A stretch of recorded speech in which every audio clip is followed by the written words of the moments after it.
Bonjour à tous. Aujourd'hui, je vous propose un petit zoom sur la roue du hamster.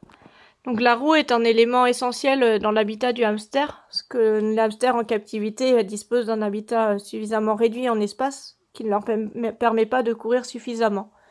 Donc pour qu'ils puissent courir suffisamment, ils ont besoin d'une roue.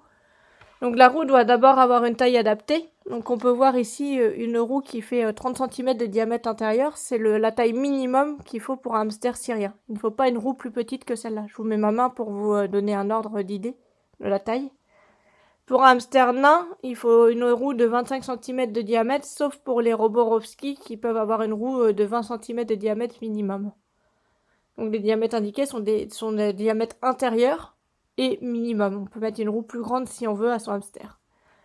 Ensuite, la roue doit être parfaitement silencieuse. Là, on peut voir que je peux lancer la roue, elle ne fait aucun bruit. Ensuite, elle doit tourner à la perfection. Comme c'est le cas ici, on voit que la roue n'a aucune difficulté pour tourner. Ça fait déjà plusieurs secondes, voire minutes que je l'ai lancée et elle tourne toujours.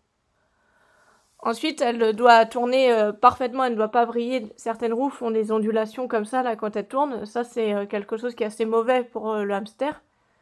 Alors que celle-là, on peut voir qu'elle tourne parfaitement bien. La roue doit toujours être placée sur un support. Donc là, si je lève la roue, vous allez voir qu'elle est placée sur des petites échasses, des petites équerres, qui lui permettent de ne surtout pas s'écrouler sur mon hamster et d'être bien stable. Si juste la poser comme ça ne suffit pas, on peut mettre du scratch en dessous afin qu'elle adhère bien à son support.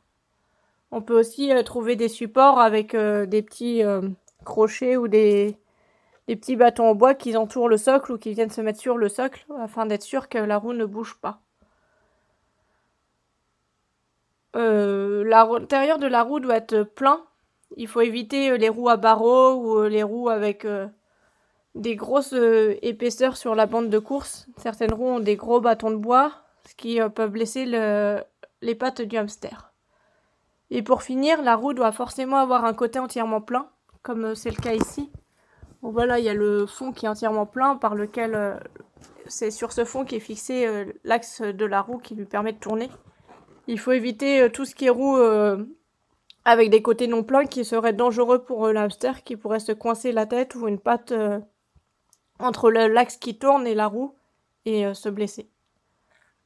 Donc voilà pour les points principaux sur la roue du hamster. En tournant une autre vidéo, j'ai eu envie de tester cette roue, qui était l'une des meilleures roues disponibles sur le marché actuellement. Et je voulais vous montrer la différence avec la roue que je vous ai présentée avant, la roue en bois Gazzo. Donc ça, c'est une roue en plastique. Et on va voir comment elle tourne comparée à l'autre. Je vais la lancer de la même manière. Et voilà, elle est déjà arrêtée. Donc on peut voir qu'elle ne tourne pas très bien. Et on n'entend pas très bien.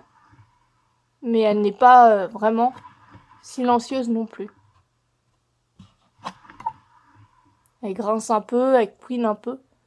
Donc ça, c'est une roue qui est tout à fait acceptable et d'une qualité ordinaire.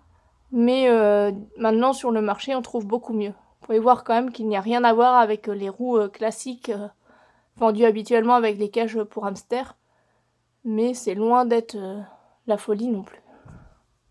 Voilà, je vous remercie.